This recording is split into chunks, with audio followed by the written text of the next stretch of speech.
guys, it's Jean back with another video. If this is your first time ever seeing my face, please hit the subscribe button down below to join the G Gang. If not, then hey girl, hey, let's go to the video. Everybody knows that today is Monday, so we all know what that means on my channel. It means that today is Murder Mystery Monday, where we talk about an interesting murder, in my opinion, that's happened that I just want to talk about with you guys as I do my makeup. Let's just get straight into it, guys. If you're interested in learning about the story of John Haigh, we're just gonna call him John to make it simple, because we all know I have a very short attention span. So John Haigh was born in July 24th, 1909 in Stamford, Lincolnshire. And that's in England, East Midlands of England, basically, is where it was at. So I'm not sure where that is, but for people that watch me that live in England, that's where he's at. That's where he's from. And he grew up in the city Outwoods and West Riding, Yorkshire. So I guess the Outwoods was more like a village type thing. His parents were John Robert Haigh and his wife was Emily. John Robert was an engineer and Emily, I don't know what she was, but they didn't really talk about her too much. But I guess John Haigh, who we're going to be talking about, is going to be talking about the little son. John Haigh was brought up in a very religious household where phrases like "to the Lord" were used in order to make him be very fearful of the Lord. And they told him that at every waking second, some superior force was always looking down on him to make sure that he wasn't doing anything that he shouldn't have been doing in the first place. But to me, that just sounds like any religion, because even I was told that in Catholicism. So overall, John said growing up that his childhood was just always lonely, and that his only friends were his pet and the neighbor's dog, because he would often watch the neighbor's dog. That just sounds super sad, to be honest. It was said that eventually the father just put up a huge fence, in order to prevent wandering eyes. And apparently John's family was a part of this very, very religious group, and they were described as anti-Clarists and purists. And the only way that I googled those, I didn't really know what those meant. A purist is basically somebody who wants to follow the traditional rules, and I don't really know what that means as far as religion. So could somebody let me know, because I was kind of confused on that aspect. And an anti-Clarist, LB, I'll pop it up, is just somebody who's just against clergy, and that's usually found in Christian or Catholicism. Now, as I said earlier, John was really big into playing with his pets for entertainment. But now that we know more, and that we know that his parents are purists and they believe in sticking to traditional rules, whatever that is, he was only allowed to really read the Bibles for story time, and that was that for little John. He was forbidden from playing sports because it wasn't qualified as the purist's way of life, and therefore wasn't okay in their religion. Oh, I think I forgot to say what the religious group's name was. It was called Plymouth Brethren, I believe. I could be pronouncing it wrong or saying it wrong. I'll pop it on the screen as well, but that is what they were called at that time in the 1900s. He was also forbidden from having friends who were also not in this religious group. They had to be in the group. And from the sounds of how lonely he was, I don't think there were many kids in this group where he was at. So yeah, I don't think he had many friends, as he said, because he was super lonely. At one point, his father did tell him that the bluish mark that he had on his forehead, the father's head, John Sr., was from the fact that he had sinned. And the reason why his mother did not have one was because she was considered an angel and therefore had never sinned. And if he did not obey the Lord, he too would have this bluish mark on his forehead, and everybody would know that he too was a sinner. What? But okay, as a little child, I can understand somebody falling for that. But dang, like, isn't that a little bit of manipulation? But whatever. Is one day the kid's gonna grow older and know, like, that's not real. But whatever. Because his father told him this, John basically had developed a very bad fear, but an obsession to the fear of the devil. Despite all of this, John did become proficient in the piano, which he learned from home, and really liked classical music. But I'm still shook because is that part of being a purist? Where you allowed to listen to that type of music? But guess he was, because he got fond of it. So now, as he grew older, little John began to sin. And after a few white lies and some mischievous behavior and not getting this bluish blemish on his forehead, he began to think that he was invincible and that he could get away with just about anything, because the Lord was not looking, I guess. John eventually went off and won a scholarship for Queen Elizabeth's grammar school in Wakefield. He then won another scholarship in Wakefield's Cathedral, and this is where he really became like a choir boy. That's what they called it at the time. He became a choir boy. After school, he apprenticed at becoming a motor engineer, but then a year later he left and took on advertising and jobs in insurance. Sounds shifty. At 21, he was fired from said jobs because he was being suspected of stealing a cash box, whatever that is. I don't know what that is, but apparently it's a thing. And then in 1934, John stopped going to his parents' church, and not so long after, in July of 1934, John had gotten married to a woman he barely knew.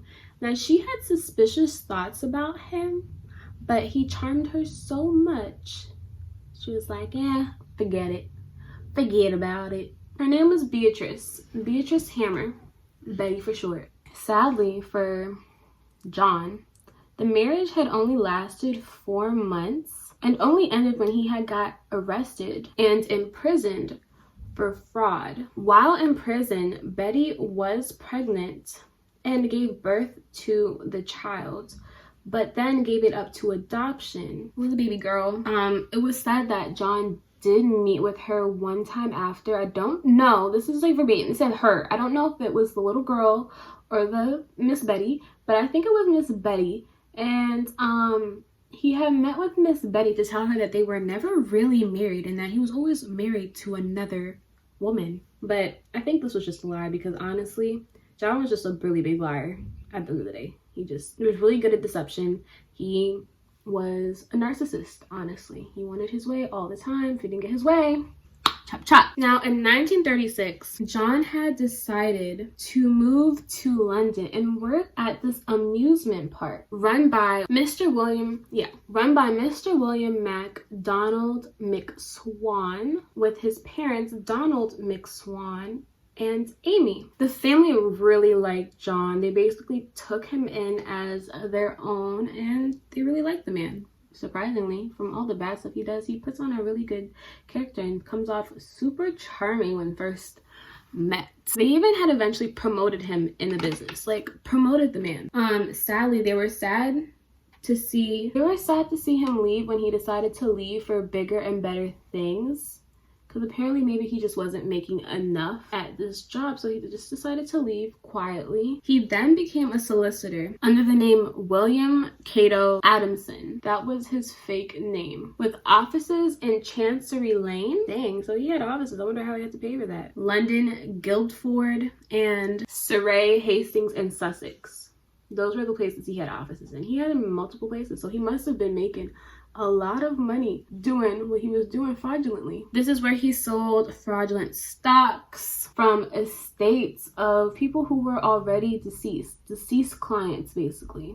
Isn't that crazy? His scam was uncovered when somebody had realized that he had made a mistake and wrote Guildford instead of Guildford. And they said that this was a mistake that most solicitors would never make. Damn, you've been caught, sir. When he was caught, he received 4 years in prison, and John wasn't released until the start of the Second World War. He then had continued when he got out to be fraudulent, to do fraudulent things, and landed himself back in jail several times thereafter. Now, this is when Mr. John had realized what he would want to do differently to avoid going back to jail, prison. He realized that when committing his crimes, he always left somebody to leave the trail and go back to tell the cops. So he was like, nope, no more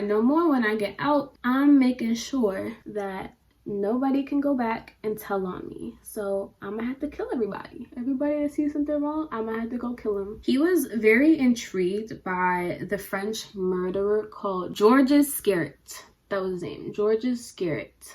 And he was intrigued by him because he never left any signs of a human body because he dissolved them in sulfuric acid. Now, sulfuric acid is a colorless, odorless acid or liquid. It's a liquid, and it could be very corrosive to human skin, obviously. How do I open this? But I think today it's just really used as fertilizer for manufacturing. So while in prison I don't even know how many times he's gone to prison, but while in prison, he decides a way to get rich quick, and basically it was to scam old ladies and kill them. And somehow he convinced himself that if he killed these people, that because there was no body, there would be nothing to tie him to the crime. That was basically his thought process. So while in prison, he experimented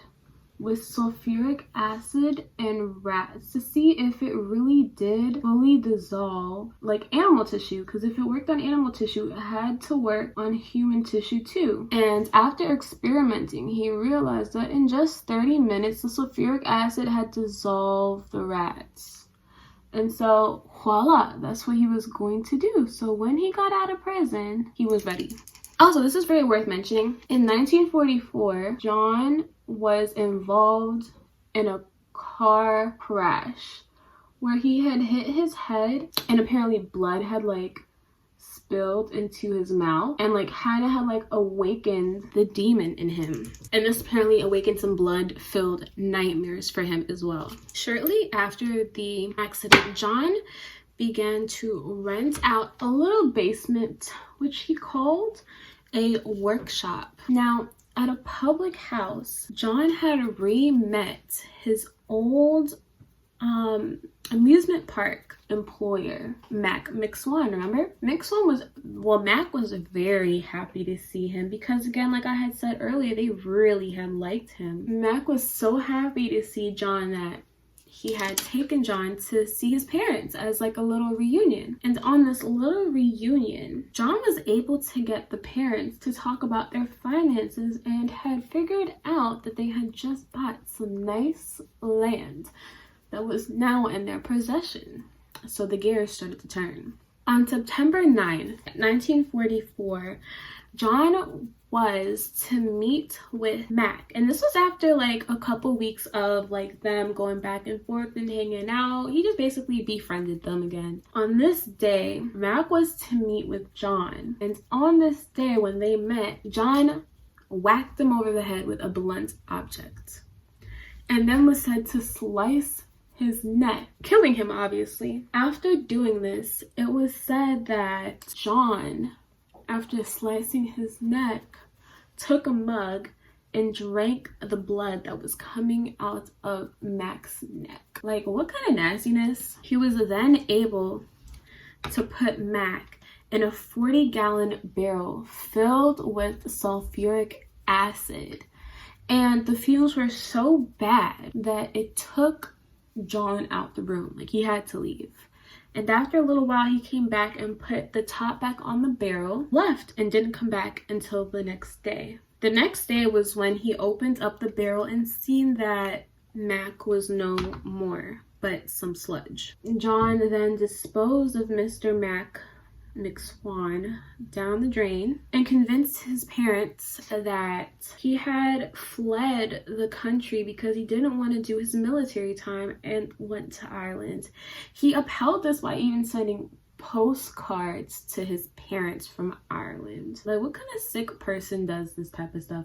Like, I will never understand this. It's just so wrong in so many ways. But he knew in order to get the assets, he not only had to kill the son, but he also eventually had to kill the parents, which he had yet to do. So he waited a little while before he decided to kill the parents. But while he waited, he decided to kill a middle-aged woman in between. Now, I'm not sure if he was ever charged with this murder, but he did confess to it once he was arrested. But onward we go. The McSwans disappeared, the parents, July 2nd, 1945. They were killed really similarly to how the son was killed. Hit over the head with a blunt object. Their blood was drank. And then they were both put into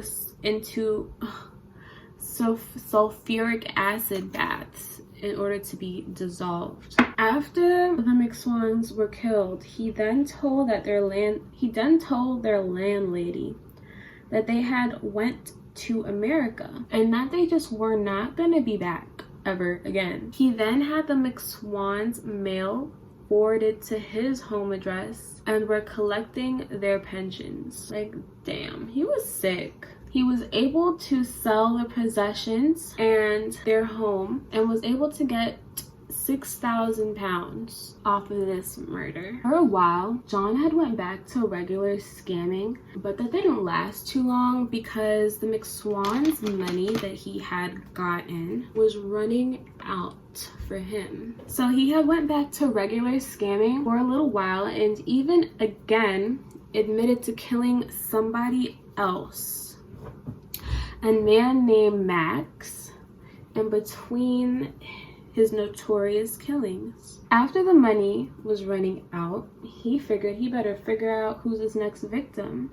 So he came across this little couple named the Hendersons. Dr. Aquilbod Henderson, who was 52, and his wife, Rose, who was 51. He befriended them and was able to get them to talk about their finances to figure out if they were the people that he wanted to pull the plug on. After hearing about their finances, he determined that they were the people that he wanted to pull the plug on. So he was going to. On February 12th, 1946, he was driving Dr. Henderson to his workshop and on the way was able to kill Mr. Henderson by shooting him with his own gun. He left Mr. Henderson at his workshop and went back for the wife and was able to kill her by also shooting her in the back. Now, why did they not fight back with their gun? I don't know. What's the purpose of having a gun if somebody's just gonna kill you with it? But we don't know what happened that day.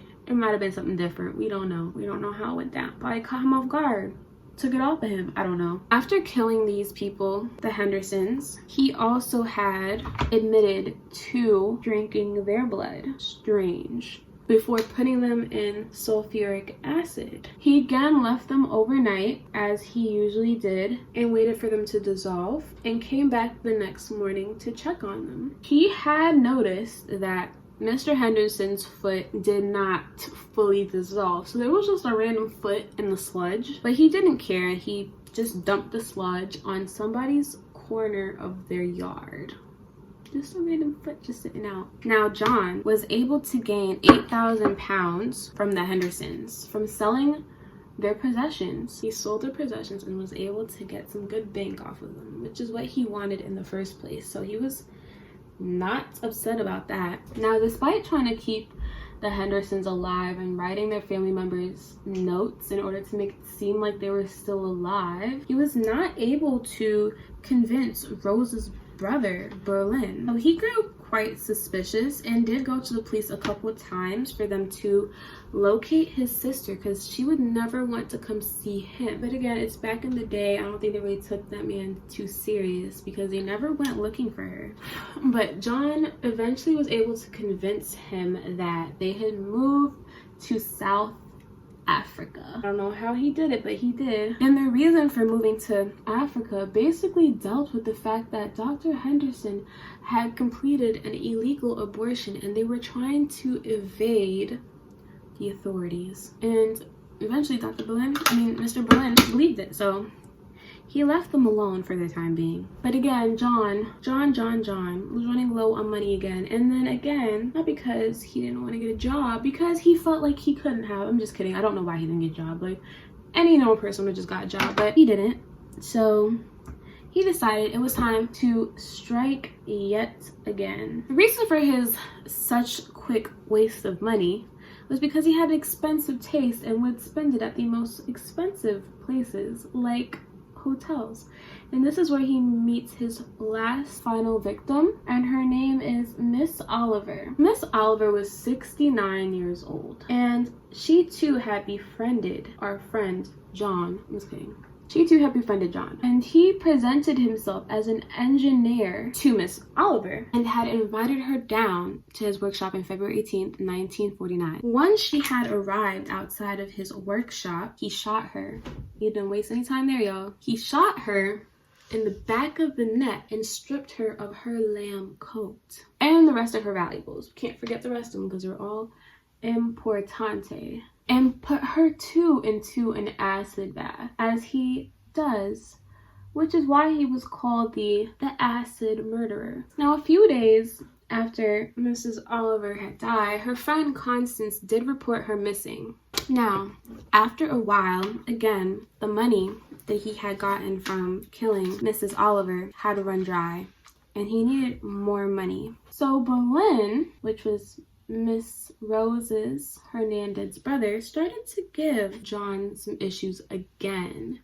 And so John was done, and he was like, the only thing I can do is to get rid of him too. But he never got the chance to because he was being arrested. He was arrested because police had finally found out about his theft and fraudulent ways and had gone down to his workshop and seen everything. They found in his case a dry cleaner's receipt for Mrs. Oliver's jacket, and they also found papers referring to the Hernandezes and the McSwans as well. So I guess he was hiding it in plain sight for y'all. And when they searched further into the workshop, they were able to find 28 pounds of human body fat, y'all. Human body fat. Part of a human foot, human gallstones, and a dentist that, because this was a very small town as well, there's only like one dentist who had said that it came from Mrs. Oliver. So he was caught red-handed, and he didn't deny it, y'all. He said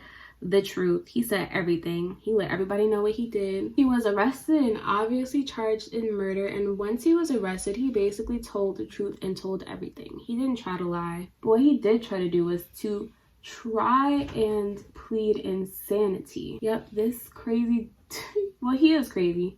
But let's continue on. Despite this whole situation, John did have a girlfriend named Barbara, and she was really shooketh about this whole situation. She had no idea that her soon-to-be husband did any of these things. She was in shock. Now, it was said that she did visit him multiple times in order to ask him, like, would he have ever done this to her eventually when she became an inconvenience? And he said, never crossed my mind. Boy, if you don't get out. Like I said, he pled the insanity plea because he said that he drank the blood of his victims. And that was the reason why he was insane. He also confessed that when he was younger, that he had dreams of blood and just drinking blood. I mean, he had pled guilty because he just overall did not want to be killed. He didn't want the death penalty. And so psychologists evaluate him and found that he did have a mental illness, but that he was just not insane. Like, these were calculated murders. Usually when they say like you're insane, it's just like you lose control yourself when in a situation, and these were calculated. So he definitely did not fit under the insane plea. But they did believe that his mental health issues, oh my god, did stem from the fact that, from just his childhood basically. That's where his mental issues had arisen from. It became apparent during his trial that he had used the sulfuric acid to obviously kill his victims. I'm not really liking this combo. I want to start this over.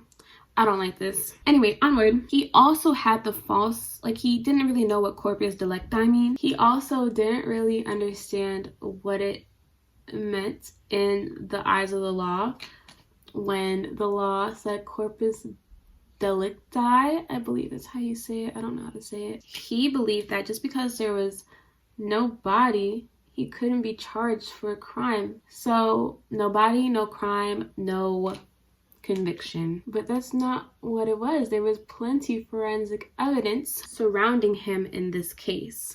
And because there was evidence, even though it was just forensic, it was enough for them to convict him and give him the sentence of death. This man was to be executed, as he rightfully should have, because he was trifling, y'all. He really was trifling. And honestly, it only took the jury 15 minutes to really come up with this conviction, to really come up with this verdict, to be honest. Very quick, because he confessed and he tried to get off of being guilty.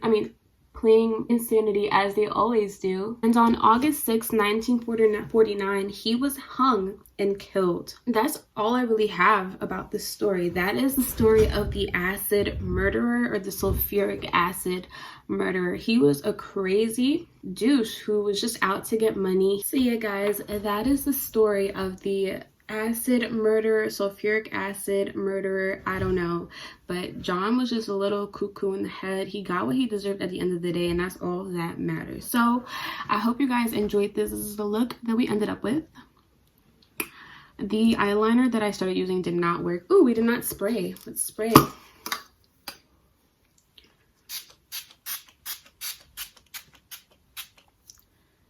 Anyway, I hope you guys did enjoy this little murder mystery Monday, true crime and makeup. I don't know, whatever you want to call it, guys, but I hope you guys enjoyed it.